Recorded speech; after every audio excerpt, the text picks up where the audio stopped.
Welcome to the Graps podcast. I'm Brad Musher, that is Khalid. Episode, whatever the fuck it is at this point, I guess. We're with another weekend roundup and also kind of a Dynamite preview.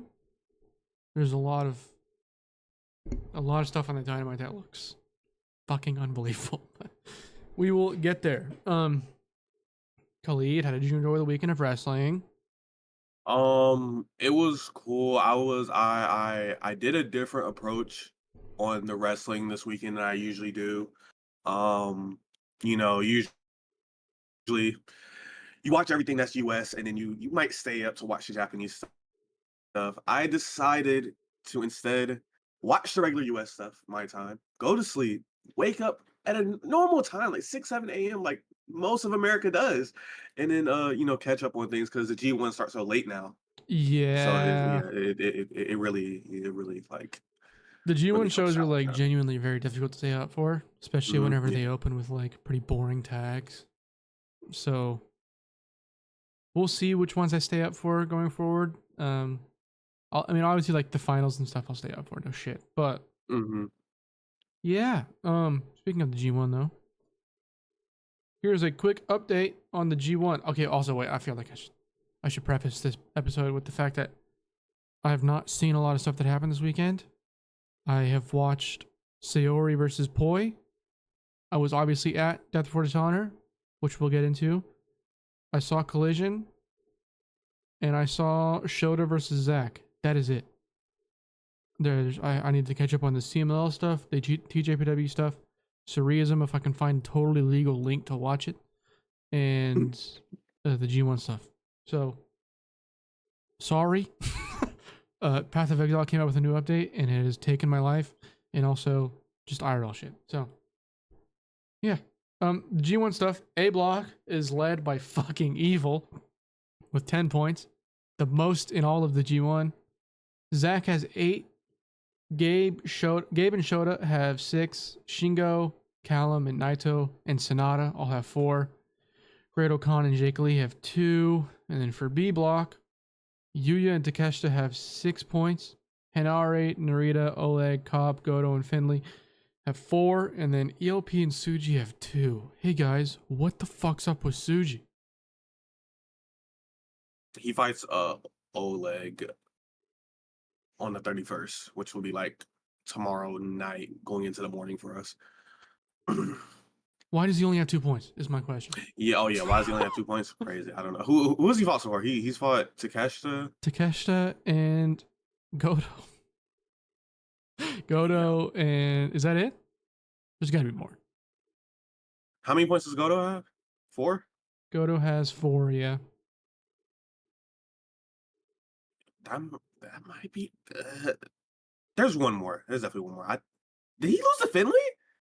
He might have lost to Finley. I don't know.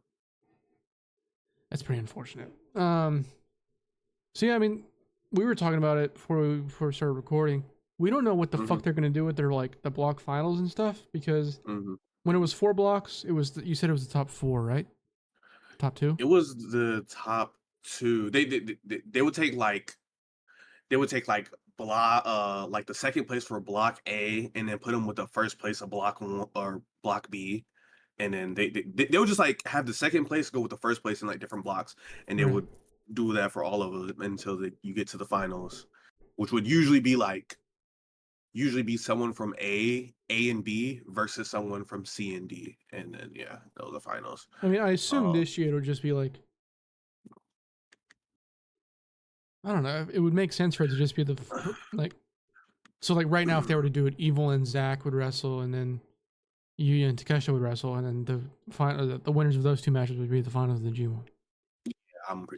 if they were to do it like they've like done it for the past couple of years, but honestly, the way those blocks are looking, there's probably going to be like some tiebreakers. I could definitely see there being some tiebreakers in there. So Yeah.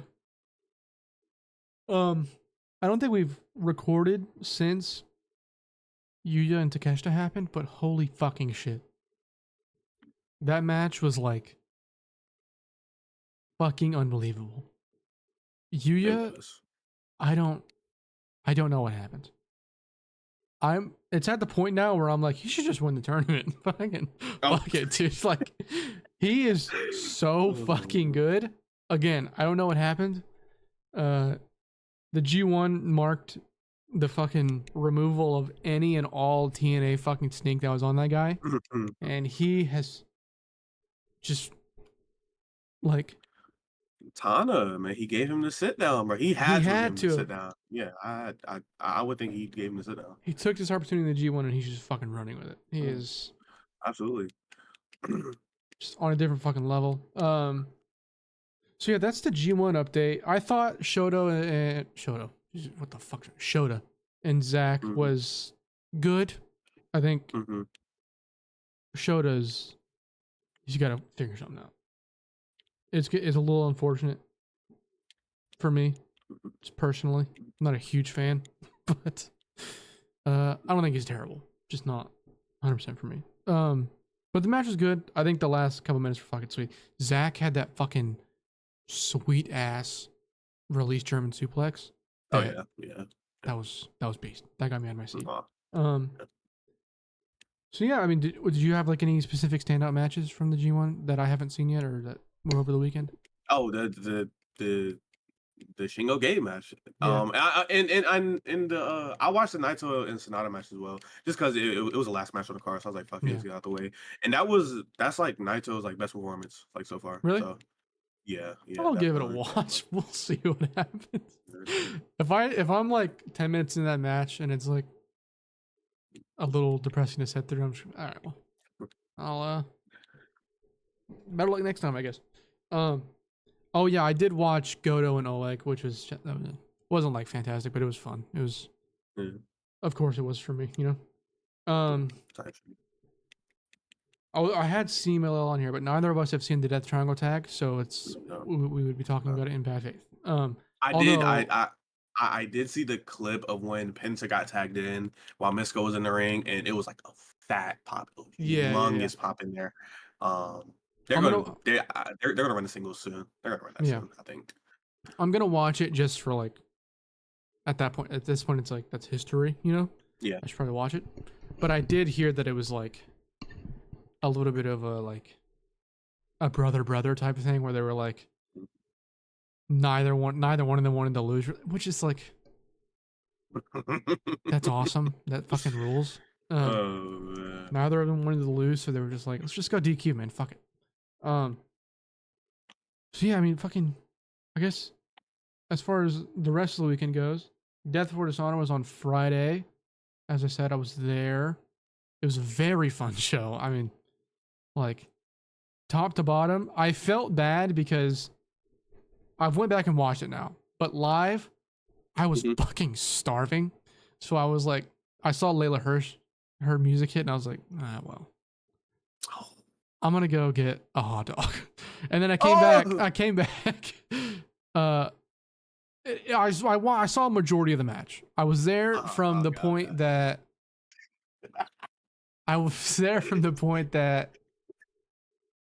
it was like a couple minutes before Diamante pulled out the fucking chancla. Okay. So like I was there for a lot of it, but I did miss the open. Oh no, I came back whenever Diamante was taking the fucking chair shots in the corner.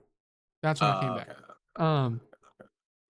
So it was fucking sweet ass match though, but I did feel bad because I missed a little portion of it live. But anyways, starting from the fucking jump, the resurgence of the Beast Mortos this weekend has been something to behold. Really, it is like, I think I can say the same thing for Hologram. Which did we talk about that already? Hologram, we did. We did. We did. The same thing for Hologram, where like putting these two in this residency has done wonders for them. Like specifically because the live crowd has been so involved in fucking everything. So having Mortos there is like just kickstarted. Like he has like a legitimate spot on the roster now. I feel like at least he should. If he doesn't, Tony Khan's a fucking madman. But based on what we're talking about for Dynamite later, he has a spot, I think. So The Beast Mortals vs. Commander was awesome. Did Commander miss a dive? Uh, I didn't see it, but I saw, I think it was Joe Holbert specifically, saying that Commander missed a dive that was like pretty obvious, but I couldn't see it live. So like, I don't really know. Did he miss a dive? I don't know. The only dive I can remember is the did. fucking walking across the ropes one. I mean, besides the stuff like into the ring, but either way, I thought the match was fucking sweet. Abrahante's fucking like Mortos caught Commander in the powerbomb thing and fucking powerbomb into Alex. That was fucking insane. Like it was absurd. Yeah, this match was fucking ruled. Same thing until the finish can be said for Undisputed Kingdom versus the Conglomeration, which is a fucking hilarious name. That's registering in my brain now for some reason. This match was fucking beast. Seeing Ishii live is like, man, it's different, isn't it? It's I was so happy. Like, I was like, his music hit, and I was like, this is just an out of body experience. I had my Ishii shirt on, and I was like, it was sweet, dude. It fucking ruled. Yeah, the finish was a little unfortunate, but a little. Just being in the building was sick, you know. The match itself, though, the match was just. Yeah, they're like, I was like hoping that you could hear it on the broadcast. I don't think you could. When Ishii picked up, I think it was Taven for the Brainbuster. I screamed Brainbuster so loud. I was so hyped. It was fucking awesome. Again, Texas Deathmatch, Layla Hirsch and Diamante. Fucking like, this is like a perfect example of two people just being given time to like go out there and do something and just exceeding any and all expectations. Fucking insane. God, I hope Layla's arm is okay. Cause like, you texted it to me that her arm like caught all the like rings or whatever on the ladder on the way down. Yes. You could tell she like undershot it live. You could see it a little bit, but it didn't look as bad as it looked on the broadcast. The way she was holding it looked like a bone was out of place, like something like that. It was just fucking. I fucking hated it watching it. It was like, I have like not a phobia, but like it grosses me out when I see like bones and shit like that. You remember whenever I said that you sent me the match graphic for Moriarty versus Yuta? Yeah. And I said,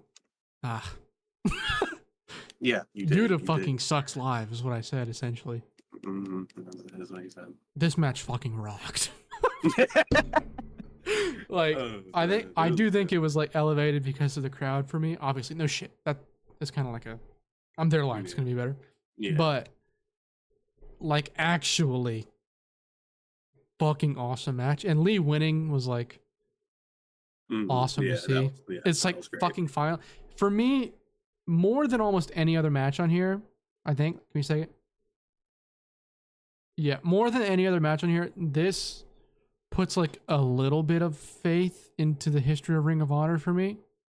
Where like they're putting this pure title on a guy that like could actually stay in Ring of Honor and like be there.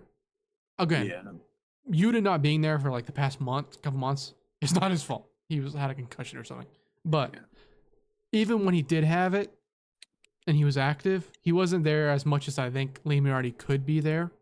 But yeah, fucking sweet. He had the MF Doom mask, which is that's awesome. That rules. This was the first match that I didn't love. Red Velvet. Well, I think no. We'll get to that later. Red Velvet and Billy Starks.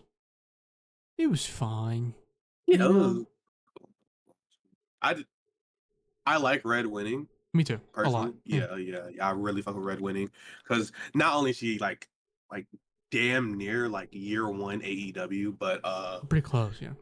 Yeah, she's also like, you know, she's worked very hard and she's had a similar like career line as like, or AEW wise, it's been very similar like Chris Statlander, where she kept getting injured, where it seemed like she was gonna get more TV time. Then her leg will get fucked up. I think that happened like twice. Same thing, stat. Both her legs got fucked up. But finally, she's caught a stride in ROH, and now she's a champion. That's awesome. It's fucking That's great. awesome. And, Yeah. yeah.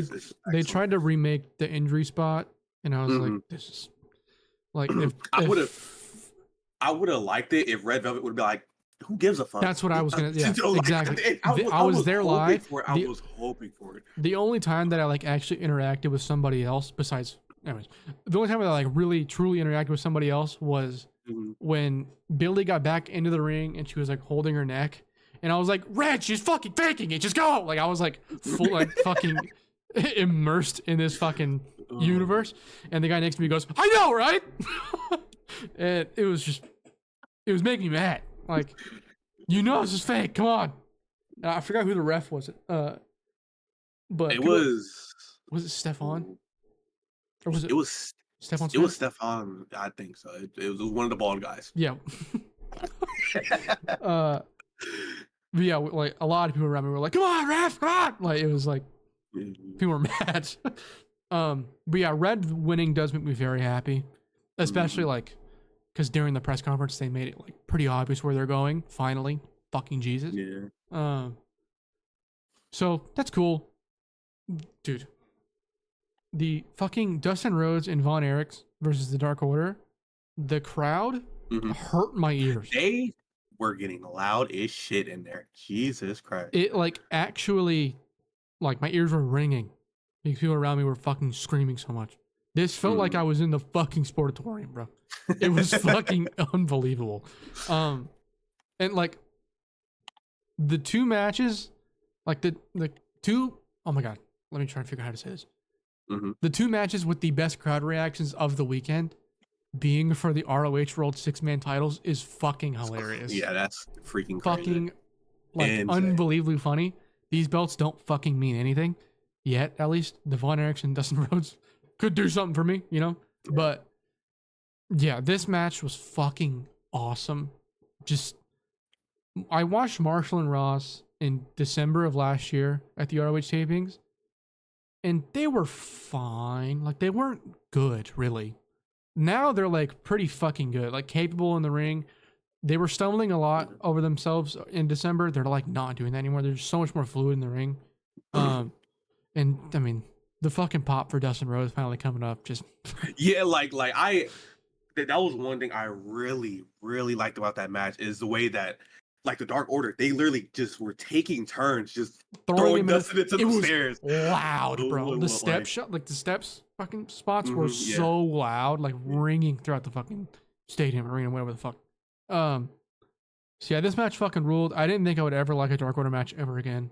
This is the one exception, I guess.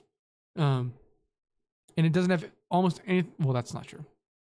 I was gonna say it doesn't have anything to do with them. It does. They were pretty good heels here. They're running. Bro, fucking John Silver said this is the only claw that matters. I was literally about to say that. I was like, oh. I think it was right. John Silver. He was also like, I invented the claw, and I was like, you bald fuck. I'm gonna beat the fuck out of you, dude.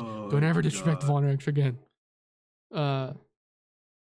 So I said there was two matches, or I mentioned that there was more than one match that I didn't love. I fucking hated this match.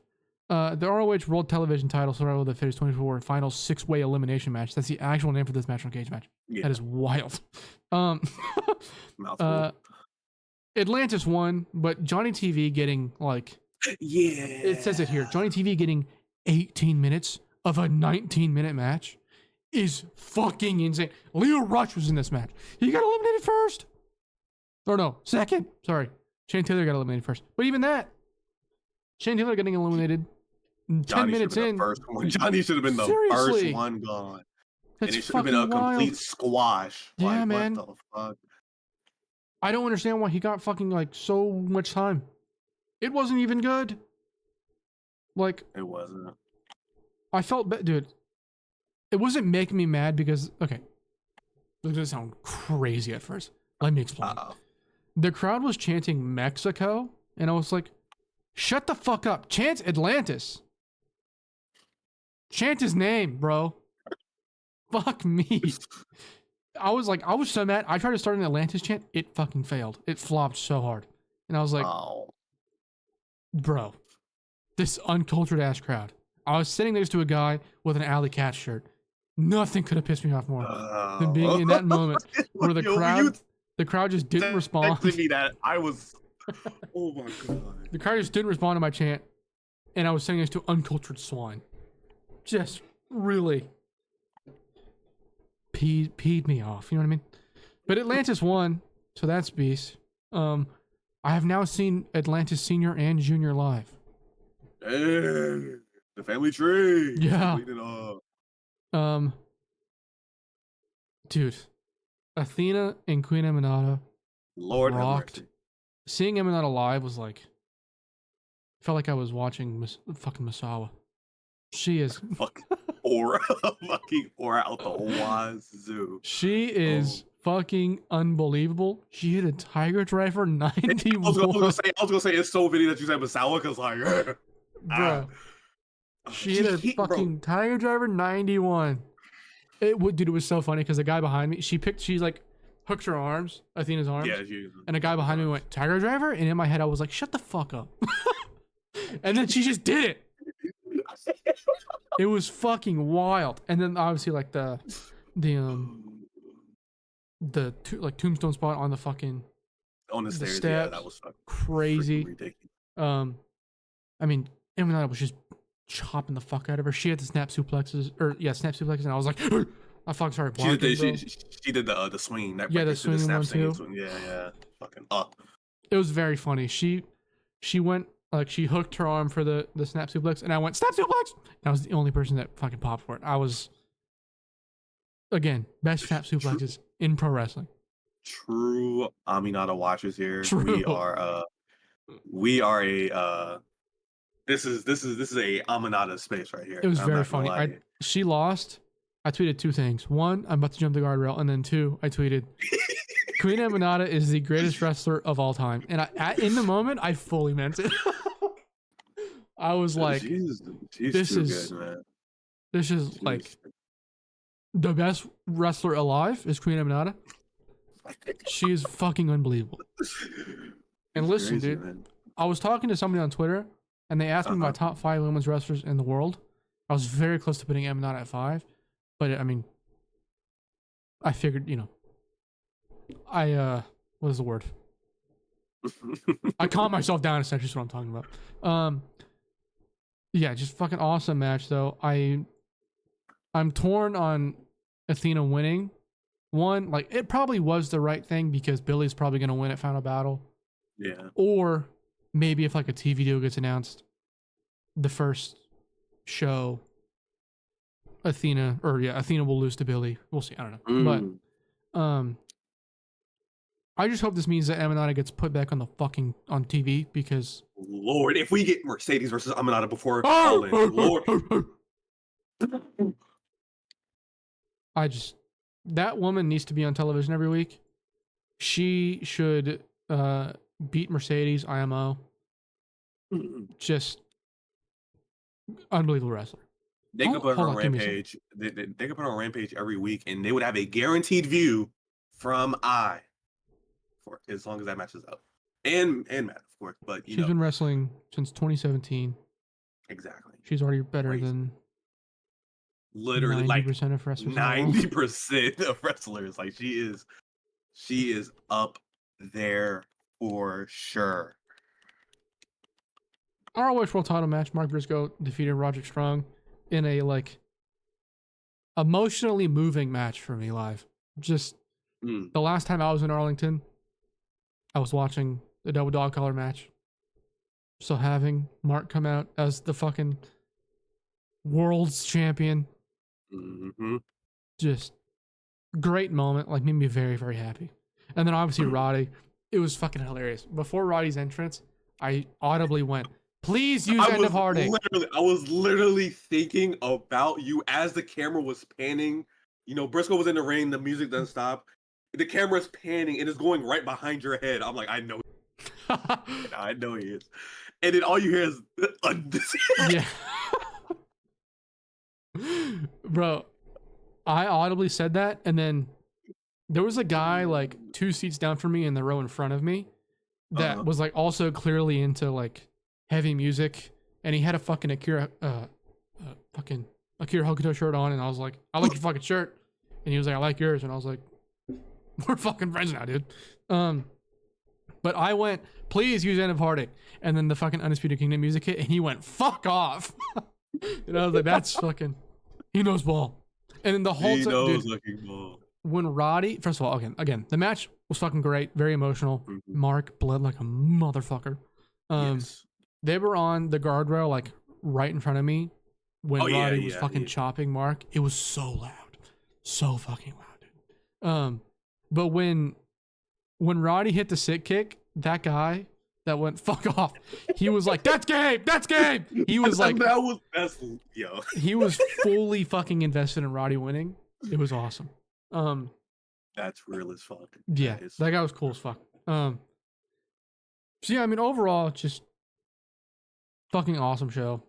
I seen someone on Twitter, and they made a perfect tweet. It was like they said that Mark and Roddy was like a old ROH match, but in 1080p 4K. Yeah, dude. Basically, Yeah, like yeah. it's basically what it was. It was so fucking cool.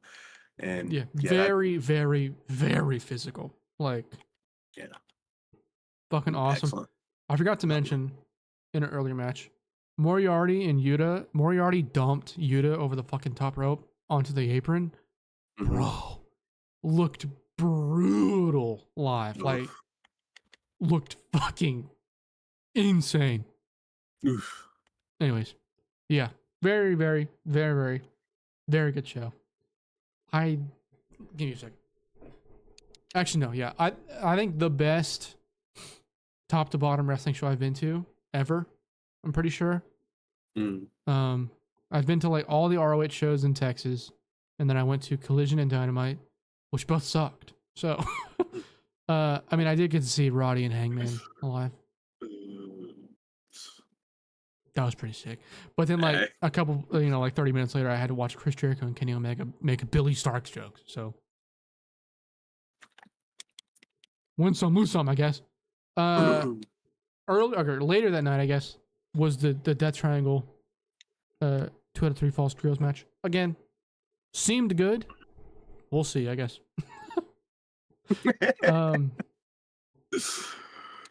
AEW Collision. Go ahead.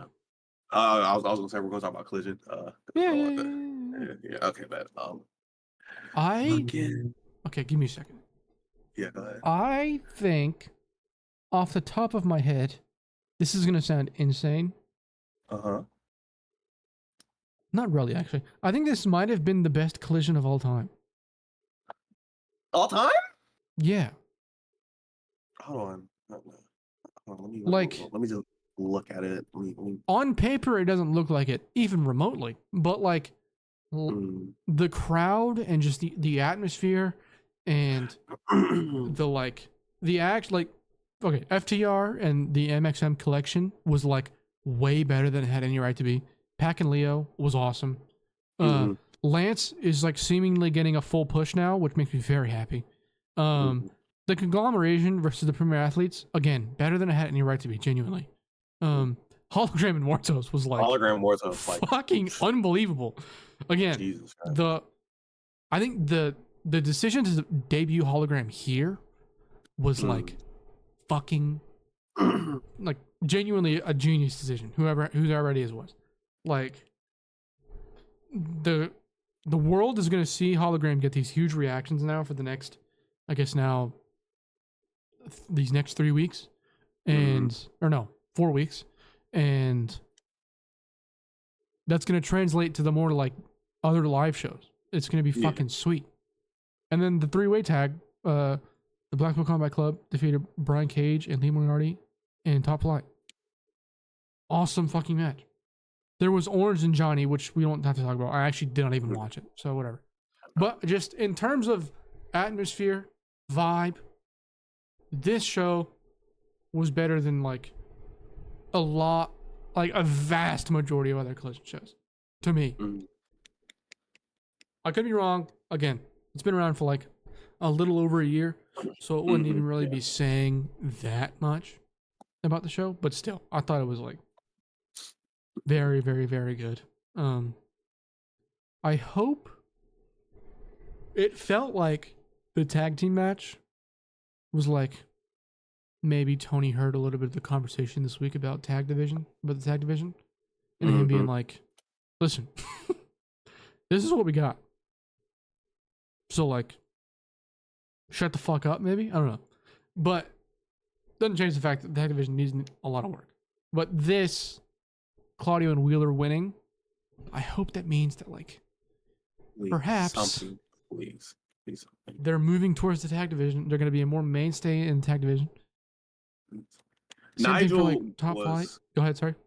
Nigel was on commentary and he was on commentary and he was saying like a lot of Wheeler is now having to do a lot of things on his own because I believe Wheeler won the match. And He did. he was saying how like Wheeler might need to be on his own. He doesn't need to be under Brian no more.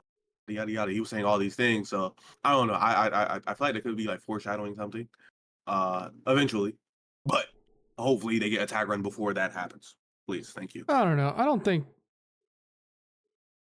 Wheeler can be by himself while still being in a tag team, you know? Like being your own man while being in a tag team are not like two separate ideas. So hopefully both can work at the same time if that's what they're going for. But the fuck, dude. But yeah, hopefully. Claudio and Wheeler would be like very good for the division. I think Wheeler as a tag guy is like much, much better than him as a singles guy. So yeah, I don't know. We'll see, I guess. Am I insane? Was it Brian Cage and Lee Moriarty, or was it Big Bill and Lee Moriarty that were like wasn't there like a stint where Lee was in a tag team before he joined STP?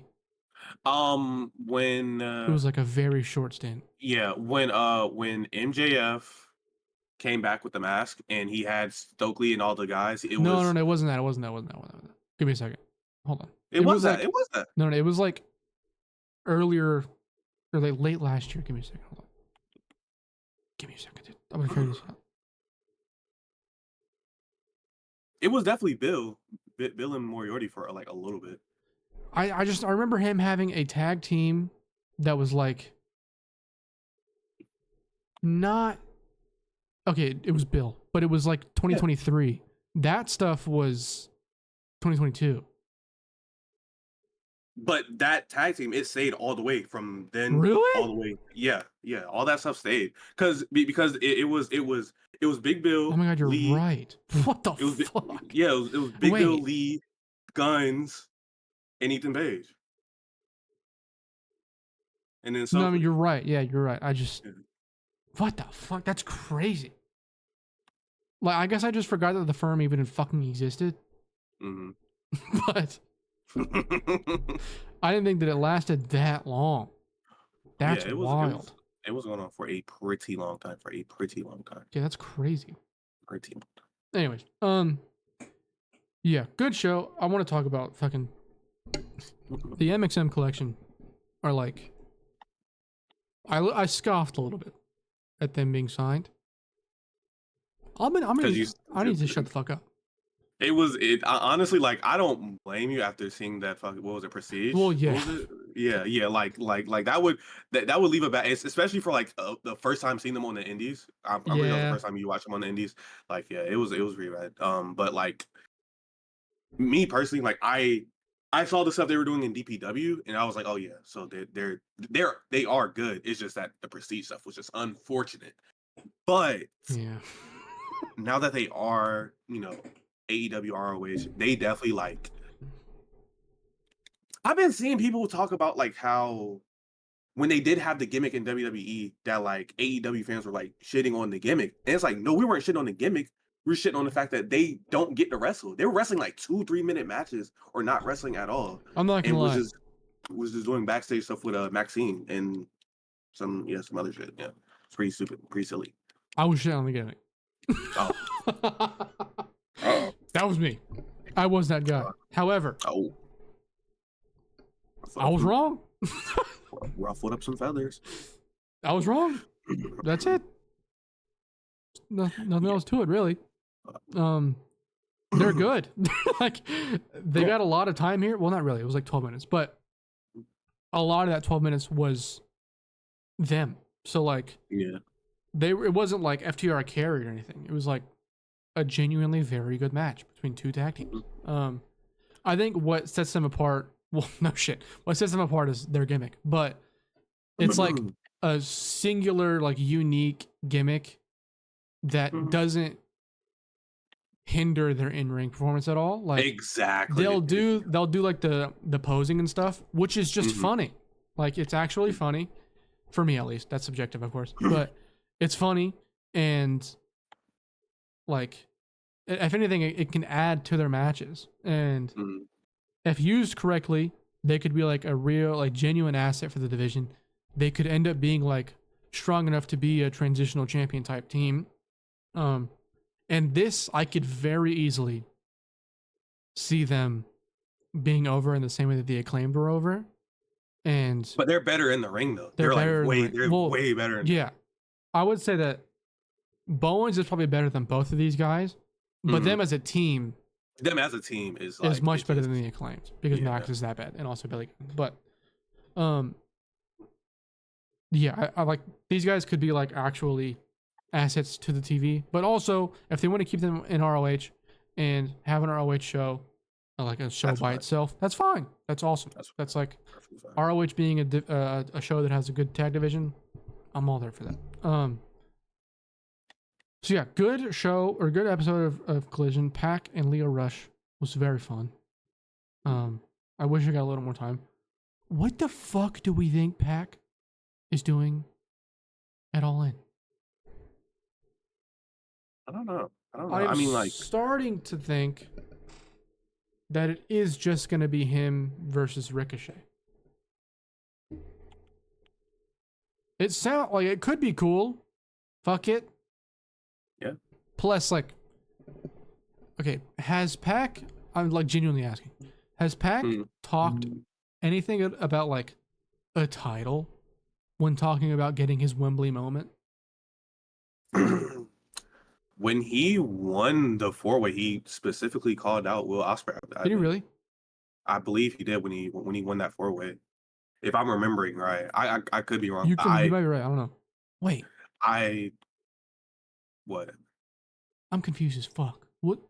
That 4-way, was that not for a number one contendership? Or was that Will? I'm fucking lost. What? I might be insane. I might be losing my shit. I just, for some reason, I remember it being for something. I'm pretty sure it was. I think it was for a shot at the international championship, but I don't know if it was specified that it would be at All In. But I think Pac was no. Oh, okay, sorry. I was thinking. No, it was. It fucking was. It is. He is a number one contender for the international title. Yeah. Okay. Why is he not referencing that? Right now. What the fuck? Well, I mean, I can't blame him, but look who has a title right now. I don't give a fuck. Yeah, like, it's a title. He should want the title. I mean, like, yeah. I'm thinking like in the literal way. Like, I would be like, yo, give Will the title back, please, before All In. Stop, like, breaking kayfabe, dude. I'm talking about Pac. Like, he should be fucking talking about the fact that he is the number one contender for the AEW International title / the AEW American title. What the fuck? I am pissed off. That's crazy. I actually just forgot about that. All right, well. Anyways. And like that, like, that also makes just that whole like part of the title scene a bit awkward, because you have Will, Will has his rematch. You have Daniel Garcia. So, yo, if they don't run, whoa, dude, if Pac is the number one contender and they just fucking ignore it, I'm gonna tweet at Tony Khan every single day of my life. Oh, That's my wild. There's no way that I could just give him that spot and then God. Yeah. ignore it until like fucking All Out. They're gonna do that, aren't they? They might. They definitely might. It's either they're gonna have Pac versus MJF at All Out versus Max at All Out, but I highly doubt that. Or they're gonna do it the other way around, which either way, like, it's pretty stupid. They've kind of like booked themselves into a little, little idiot I'm hole fucking here. confused because like Pac's whole thing is like, I want my Wembley moment. I want to be on All In, and then he won a #1 contendership match for the fucking title. So he's like, it's gonna be like Max, Will, and Pac, and Pac's probably gonna get fucking pinned there. What the fuck? What the fuck? I don't know, man. I don't know. Hopefully, I think AEW is a fine promotion, but what the fuck is going on? I think Tony Khan watches. So, Tony Khan, Tony! Will Washington, somebody get on the Please, fucking bro. job. What you guys doing? What the hell are we doing here, guys? What are you doing, man? Anyways, Lock in, fellas. let's fucking lock in. Looking into the future, AEW Dynamite number 252 from Greenville, South Carolina. Are you going? No. Yeah, I already asked that. Okay, it says on here the CMLL Women's World Title Eliminator match: Willow Nightingale versus Chris Stallinger, but I do not believe that's been confirmed. Has it? It is. It is? Okay. Yeah. So that's on there. Lance Archer versus Will Ospreay is on there. Hangman versus Darby Allin is on there, which that being a first time ever matchup is fucking insane.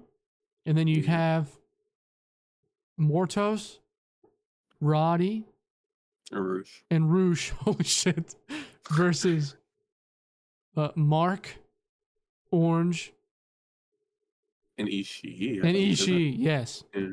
Bro. This is what Dynamite's supposed to be, man. You have the roster to do this shit every week. Do it. This is the shit that should be happening. Indeed. Fellas?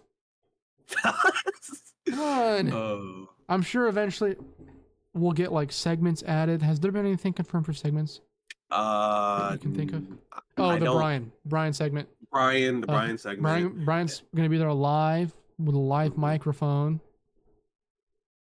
And then That's probably gonna follow up with like Swerve coming out. True.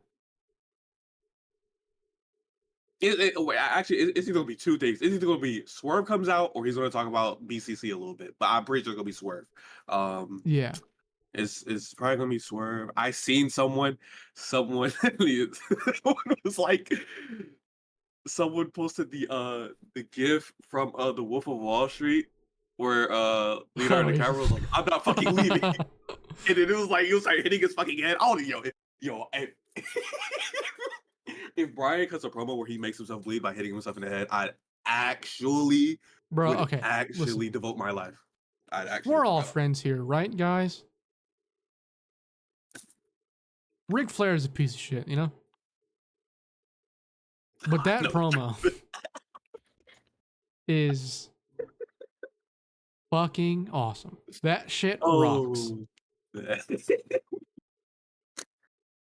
is real, brother. This is wrestling. Man, it doesn't matter who does it. If you get on the mic, you're in civilian clothes. You're in a button-up shirt. You got slacks on, and you get in that ring, and you take your fist, and you just do, and you start bleeding right there. It's like the fucking Hangman promo. Yeah, exactly. It's just the medicine is not working, but I am here because I'm a man, and he's beating the shit out of them. That rules. Self-harm is good, guys. I'm kidding. Don't do that.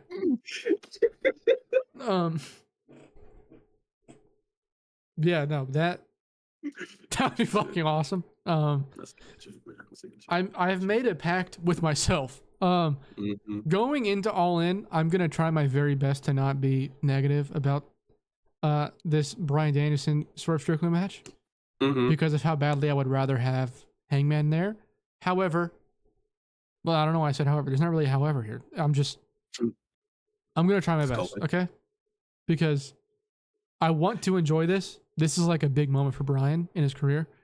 And this is Yeah. like, I mean, I'm saying that like I know him. I just mean like in terms of him getting a fucking world title, I don't want to be watching that bitter. Yeah. I don't want to look back on it and be like, I wasn't as happy as I should have been. So like, I'm gonna be watching the show, very excited and happy that Bryan Danielson's gonna win the world title. And you know what? I think they should run Hangman, Bryan, Swerve at Wrestle Dream. Triple threat. Yeah. Have Hangman pin Swerve. That is, in my eyes, the next best thing to having Hangman beating Swerve directly for the title. Because, listen, I don't love triple threats really. Almost like 85% of the time, I'm like, this would be better as a singles match. But I think, first of all, these three wrestlers are good enough to make a good triple threat. But they could do something where like Swerve fucking challenges Bryan to a match at Wrestle Dream. Bryan, of course, says yes. And then like Hangman comes in and he's like, no fucking chance I'm letting you get this title again. That kind of thing. Again, there's better alternatives. One of them being Hangman just winning the title at All In. But if we're gonna run with this, that would be a good idea in my eyes. I don't know. But we'll see. What else is coming up? We have that G1 Tag 8 tonight, I believe. Yeah. Hanare and Yuya is on this show. Suji and Oleg is on this show. And Konosuke Takeshita is wrestling David Finlay. Yeah. Nothing for Collision, I don't think. Yeah, no, nothing for Collision so far.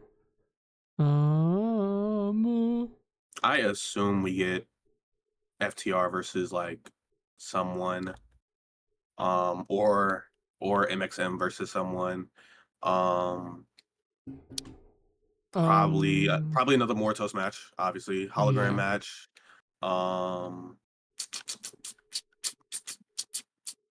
well, if assuming Penta and Ray are back in America, they could probably do like Ray versus Mortos, Ray versus hologram, I would like to see, like, this environment is like very unique for like the Arlington residency. I would like them to utilize, like, if they want to get Will in this environment, that'd be fucking sweet. Yeah, I mean, there's a lot you could do at the. They should really get Bryan in there before they go. Bryan in there, like literally just get Bryan in there. Getting Bryan in there would be like enough for me to be like, could I afford that? like that. Legitimately, depending on who it is, who he wrestles, I mean, that might be something that happens. They're gonna do Bryan versus Mordo, so you're gonna have no choice but to fucking spend it. Oh my god. Depends how much the tickets are. If the tickets are like $25, dude, listen. I thank the Lord for my sister because she agreed to pay for my Ubers for my birthday. That's in November. So thankful for her because the Ubers were $50 or fucking $100. So I would be paying like $130 to go to this show, like $30 for the ticket because I assume no up close tickets are available, and then $100 for Ubers. That's crazy. So yeah, we'll see what happens, folks. Jesus Christ. MJF is wrestling Templario for the AEW American title on Friday. I'm going too far now. We will talk about that on Thursday, I guess. So yeah. Is there anything else you want to talk about? I don't know if there's anything Oh else. yeah, Stardom's dead. Oh yeah. Um, Yeah, go ahead and talk about that. Go ahead. Natsuko won the red belt, and Saya fucking turned heel. Oh, man. She thinks she's Hogan, dude. I don't know. Like this is. Margot's tonight. Oh, is there? Of course, Yeah, another the fucking yeah, cage match, bro. yeah, the semifinals and the finals for the Twin Stars tonight. All right, well, we'll talk about that because I'm gonna like really try and get back into my schedule of watching wrestling. I don't think you understand how addicting Path of Exile is. It's I'm a bitch to this game. It is fucking horrifying. But we will talk about all of that, or everything from this week, upcoming this week, I mean, on Thursday, and also Dynamite. We will see y'all there. Thanks for watching. Like and subscribe. Follow us on Twitter, or you're a bitch. Show your mother. Later.